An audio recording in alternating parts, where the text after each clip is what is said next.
గోటాల గ్రామంలో లక్ష్మీ నరసింహస్వామి ఆలయంలో పునఃప్రతిష్ఠ కొరకు స్వామిని జలదివాసంలో ఉంచేందుకై గోటాల గ్రామంలోని మహిళలందరూ పెద్ద ఎత్తున గోదావరి నుంచి బిందెలతో నీటిని తీసుకొచ్చి అభిషేకం చేయటం జరిగింది. ఆ దృశ్యాన్ని మనం ఇక్కడ చూస్తున్నాం.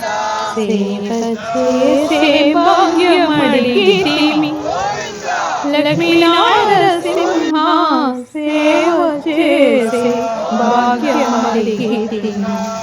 గోవింద గోవింద నిన్ను కీర్తించెదము మేము. గోవింద గోవింద నిన్ను కీర్తించెదము మేము. సేవ చేసే భాగ్యమడిగితిమి. లక్ష్మీ నరసింహ సేవ చేసే భాగ్యమడిగితిమి. సేవ చేసే భాగ్యమడిగితిమి. శ్రీమన్నారాయణని సేవ చేసే భాగ్యమడిగితిమి.